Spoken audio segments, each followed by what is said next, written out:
Maligayang pagbabalik sa Ray Movie Recaps. Narito na naman po tayo para sa isa na namang magandang pelikula na pinamagatang A-Chu na napalabas noong 2020.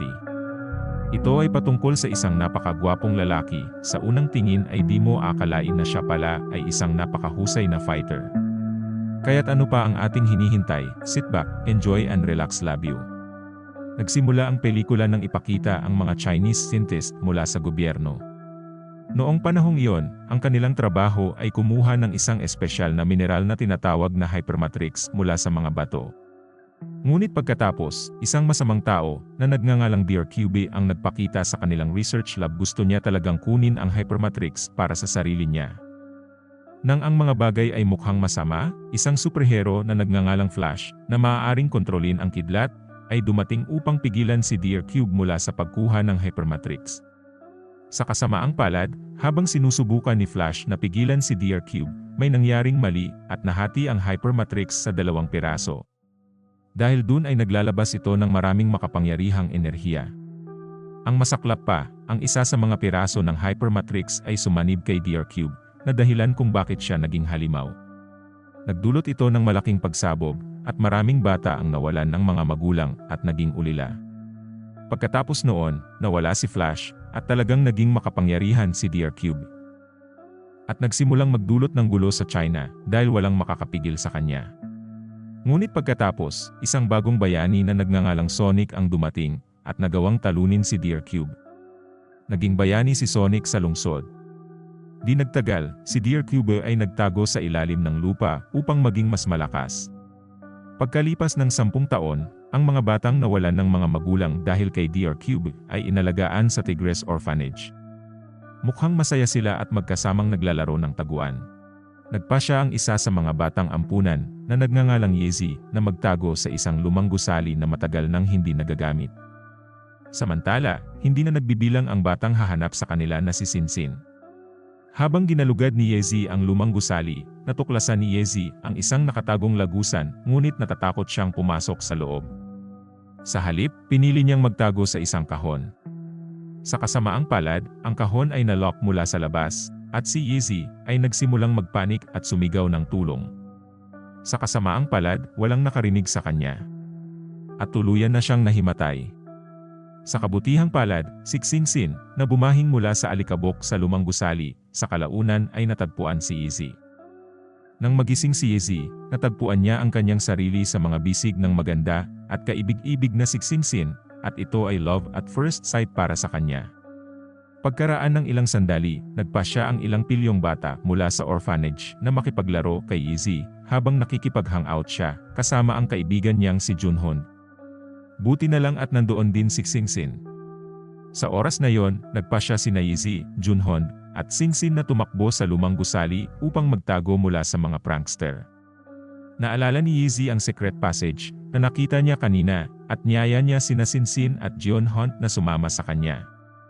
Sa gulat nila, ang daanan ay naghatid sa kanila palabas ng lugar ng ampunan at nagkaroon ng maraming kidlat sa lugar na yon. Sinundan nila ang kidlat upang mahanap ang pinanggalingan nito at napunta sila sa pinagtataguan ni Flash. Gayunpaman, ayaw ni Flash ng anumang bisita at mabilis na nilock ang pinto sa kanyang bahay. Napagtanto nilang tatlo na si Flash iyon at sinubukan siyang kausapin, ngunit itinaboy sila ni Flash, kaya napilitan silang umalis. Naintindihan ni Yezi na doon nagtago si Flash dahil nakonsensya siya sa nangyaring pagsabog mula 10 taon na ang nakakaraan. Maya-maya, nakita si Sinsin na nagpagupit kay Yezi. Sa sandaling iyon, tinanong niya ito kung anong uri ng lalaki ang kanyang natitipuhan. Sumagot si Sinsin na gusto niya ang matatapang na lalaki. Nang marinig ito, nangako si Yezi sa kanyang sarili na kapag lumaki na sila, hihilingin niya kay Sinsin na pakasalan siya kung siya ang naging pinakamatapang na lalaki sa mundo. Lumipas ang ilang taon, at lumalaki na ang mga bata mula sa ampunan. Pumunta si Sinsin sa lungsod para sa pag-aaral at trabaho. Sa kabilang banda, nasa orphanage pa rin sina Yezi at Junhon dahil hindi pa nila napagdesisyonan ang kanilang magiging karera. Gayunpaman, nangangahulugan din ito na madalas silang nagkakaproblema sa mga tagapag-alaga ng ampunan dahil sa sobrang tagal nila sa kanila.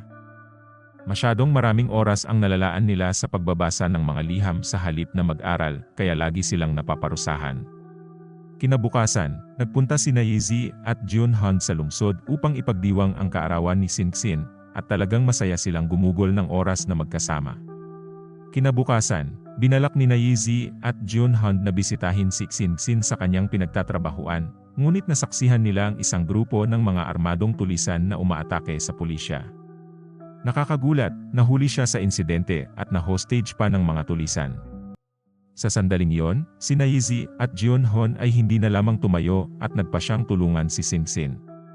Nakalulungkot, hindi sila pinayagan ng mga pulis dahil masyadong mapanganib ang sitwasyon. Ngunit pagkatapos ay nagpakita si Sonic at natalo ang lahat ng mga tulisan na nagligtas kay Singsin. Medyo nakaramdam ito ng selos kay Yeezy. Pagkatapos ng insidenteng iyon, nagpa siya sina Yeezy at Junhon na maghiwalay. Nais ni Junhon na kumuha ng pagsusulit upang maging isang pulis, habang si Yeezy ay naglalayong maging isang boksingero upang patunayan ang kanyang sarili bilang isang matapang na tao.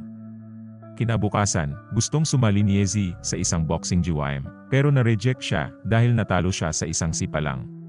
Napagtanto niyang mahina pa rin siya, kaya pumunta siya kay Flash, umaasang si Flash ang magiging guro niya. Pagkatapos ng ilang pagsusumamo, pumayag si Flash na turuan siya. Ang unang aralin ni Flash ay ang tulungan si Yeezy na buuin ang kanyang pagpaparaya sa sakit dahil si Yeezy ay madalas na nabugbog sa nakaraan. Sa paglipas ng panahon, si Yeezy ay nagsanay ng husto at masigasig upang maabot ang kanyang mga pangarap. Pagkatapos ng matinding pagsasanay sa tulong ni Flash, naging immune si Yeezy sa sakit. Bumalik siya sa boxing gym at hinamon ang lalaking bumugbog sa kanya noon. Sa pagkakataong ito, nagawang harangin ni Yeezy ang sipa ng lalaki at naka-counterpunch pa. Ngunit ang laban nila ay napigilan ng boxing gym manager.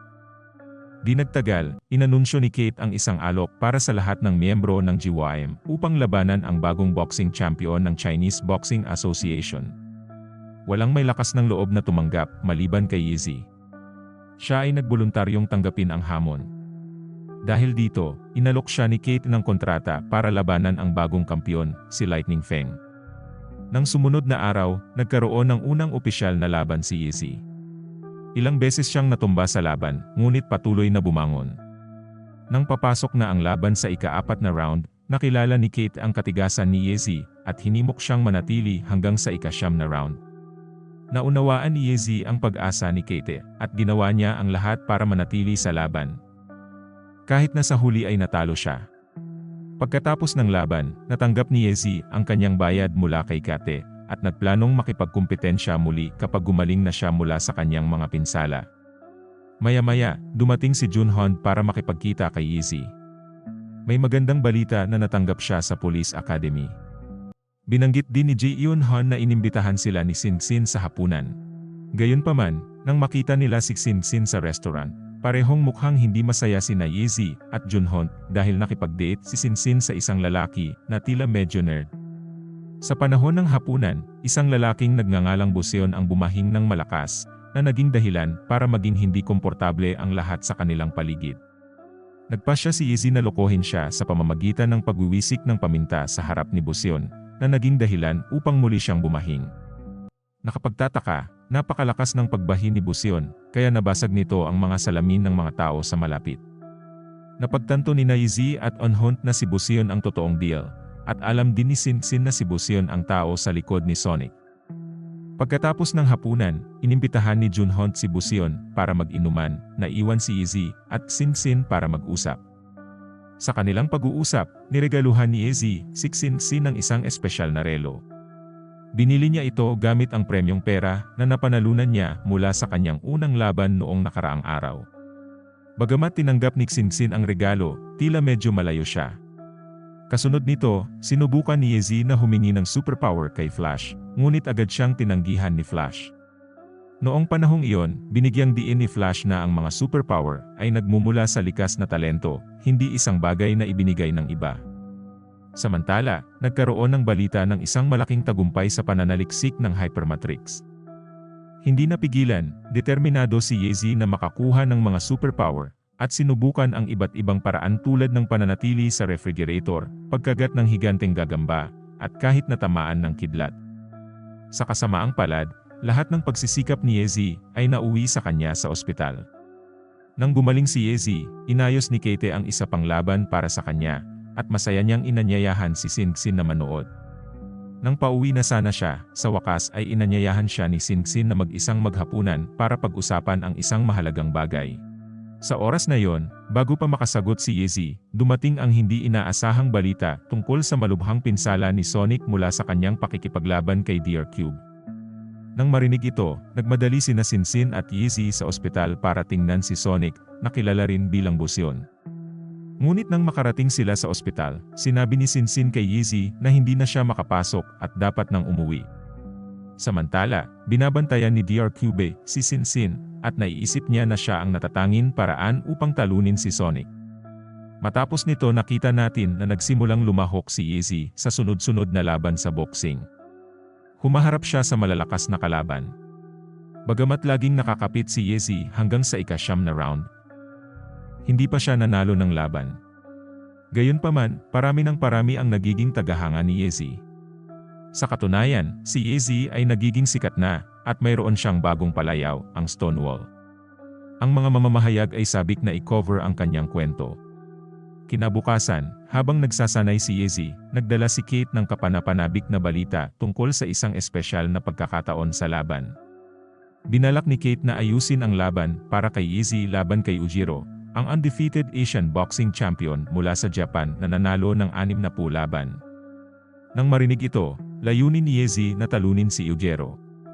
Gayunpaman, alam niyang napakalakas ni Ujiro, kaya humingi siya ng tulong kay Flash sa pag-aaral ng isang ultimate technique para harapin siya.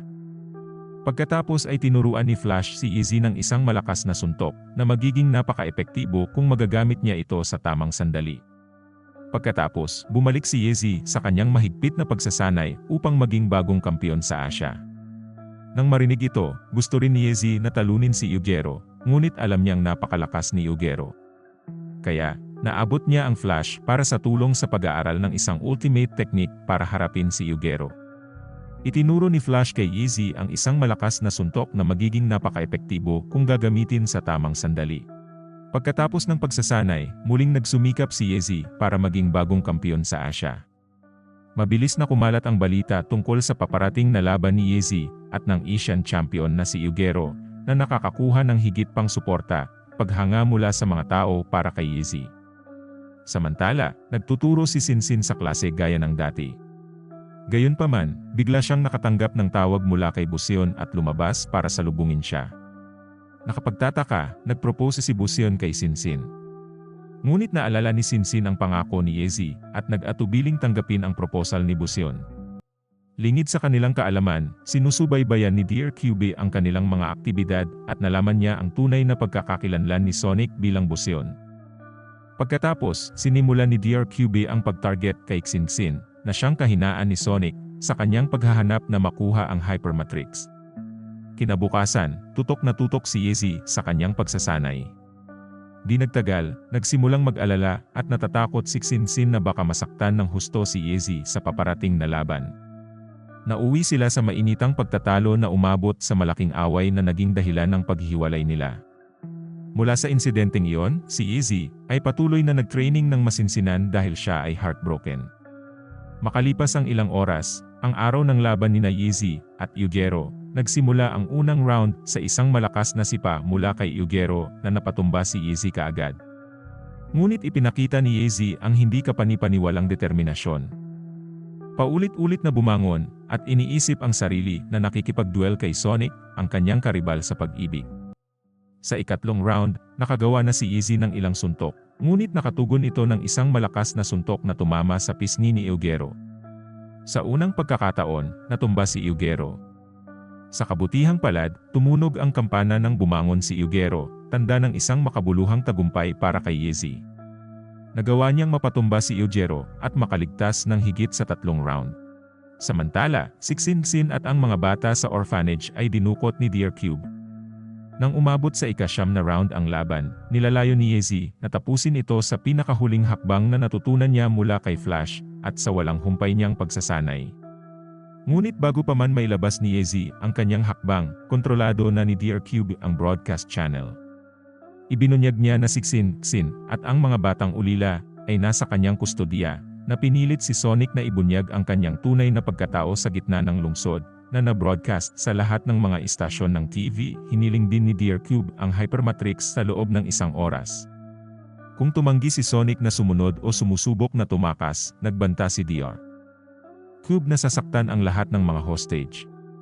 Sa pagsaksi nito, umalis si Yezi sa fighting arena na may hindi natitinag na determinasyon, na napagtanto na isang bagay na mas mahalaga kaysa sa championship belt ang nakataya. Nakapagtataka, nasa labas ng arena si Yezi, at binalak nilang pumasok sa ampunan sa pamamagitan ng isang lihim na daanan. Bago ito gawin, sinubukan nilang humingi ng tulong kay Flash, umaasang tutulungan niya sila. Sa kasamaang palad, nilinaw ni Flash na ayaw na niyang ulitin ang parehong pagkakamali. Ang tugon na ito ay nagdulot ng pagkabigo kay Yezi, at iniwan niya si Flash. Samantala, tiniis ng Xin ang pagpapahirap mula kay Dear Cube at sa kanyang mga alipores, na ginagawa ang kanyang makakaya upang aliwin ang takot ng mga bata sa ampunan. Kasabay nito, naghahanda ang pulisya upang harapin ang Hypermatrix. Sa kabilang banda, matagumpay na nakapasok sina Yezi at Junhon sa orphanage sa pamamagitan ng isang lihim na pinto. Doon, nakita nila si Dear Cube na nagbabantay sa mga hostage at agad na kumilos para iligtas sila. Nakalulungkot, si Yezi ay nagtamo ng matinding pinsala sa kanyang tiyan. Ngunit nagpatuloy siya sa rescue mission, tumangging umatras. Sa huli, matagumpay nilang nailigtas ang mga hostage, ngunit ang Xin ay nabihag sa ibang lugar. Long story short, iniabot ng pulis ang sinasabi nilang Hypermatrix kay Dear Cube. Gayunpaman, ito ay hindi totoo dahilan para magalit ng husto si Dear Cube, at malapit na niyang saktan si Xin. Doon, sinubukan ni Sonic na maabot si Xin, ngunit mas mabilis si Yezi. Sa kasamaang palad, si Yezi ay nagtamo ng mas matinding pinsala habang pinangangalagaan niya si Xin. Maya-maya, dumating si Junhon at hinimok si Xin na tumakas, habang si Yezi ay humarap kay Dear Cube. Sa una, ang kanilang mga pagsisikap ay walang kabuluhan hanggang si Flash ay nagkaroon ng pagbabago ng puso at nagpakita sa tamang sandali upang talunin si Dear Cube. Gayunpaman, tulad ni Sonic, naubusan din ng kapangyarihan si Flash at nawala ang kanyang buhay sa kamay ni Dear Cube. Ang kaganapang ito sa wakas ay pinukaw ang diwa ng Yezi Knight. At muli siyang bumangon upang labanan si Dear Cube. Sa kabila ng maraming beses na binugbog, si Yezi ay laging tumatayo, pinagagana ng mga iniisip ng mga taong mahal niya, lalo na si Xin, ang babaeng kanyang hinahangaan. Ngayon, si Yezi ang naging pinakamatapang na tao sa mundo. Sa matinding determinasyon, ipinahayag niya ang kanyang pagmamahal kay Xin sa kanyang huling welga.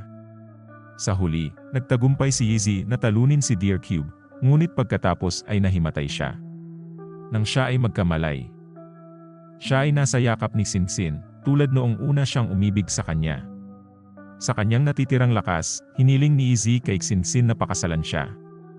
At doon na nga nagtatapos ang pelikula natin para sa araw na ito. Maraming salamat sa panonood.